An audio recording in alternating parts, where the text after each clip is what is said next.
This is one of the rare times when I hustled to get this job. I played the game when it first came out and loved it and thought if they ever turn this into a film or a series, I'd love to do it. The world, the characters, the music, it was just so brilliant. And then when I heard Craig Mazin, who'd done Chernobyl, was adapting it, I basically phoned my agent and said, this is a dream job. Like, just do anything you can do to get me in front of them because I just have to do this. And she did it.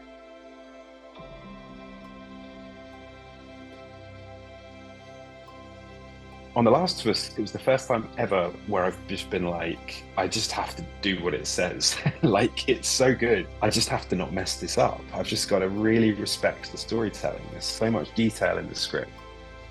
We all felt like a massive responsibility to just make this show the best it could possibly be. My job in episode 3, a lot of the time, was honestly to stay out of the way and give them performance space. And I think that's a big part of cinematography that people don't always appreciate. It's not just what does it look like? It's, is it good overall? You know, a great scene where an actor gives a great performance, sometimes my approach helps to facilitate that, not taking any credit for their performance. But, you know, something like the piano scene with Bill and Frank in episode 3, I decided to light it in a way where I could run 3 cameras at the same time and do that whole scene like a play. And I did cross-shot coverage and had a 2-shot in the middle.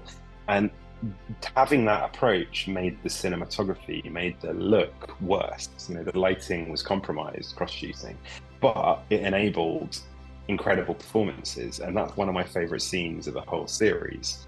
Even though I shot it and the cinematography isn't, you know, no one would screen grab that scene and say, look at this great lighting. But I think they would say, what a great scene, the actors are incredible. So I take a lot of pride in that as well. In the story, the characters think they've escaped from Kansas and they're on their way out into the open road. So we knew we'd be, you know, suburbs in a cul-de-sac. We realized it's going to be nighttime.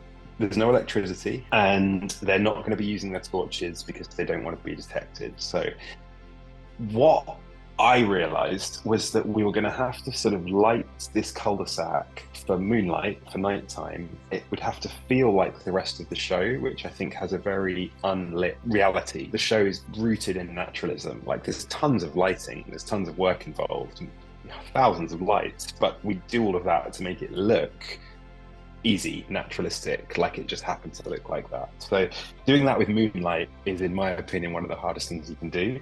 Not to mention doing it at that scale where we knew we'd be building this backlot set. And the weather in Calgary, we were going to be dealing with winds up to 100 miles per hour. And what I sort of thought about was, you know, lights all the way around an American football stadium. Well, what if you turned off one side completely?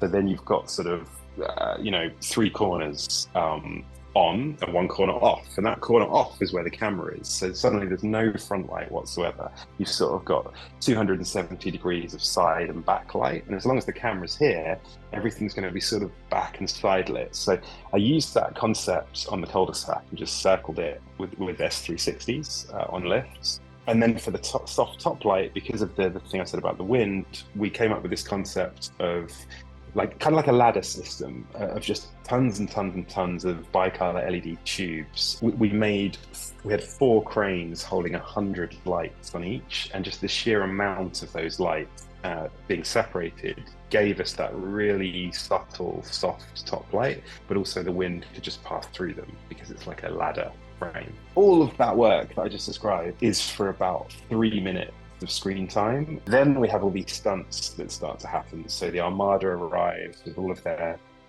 you know, headlights on their cars. Then there's an explosion. Then we've got fire, and all bets are off. So it was chaos. It was, you know, there was so much planning involved, so much storyboarding.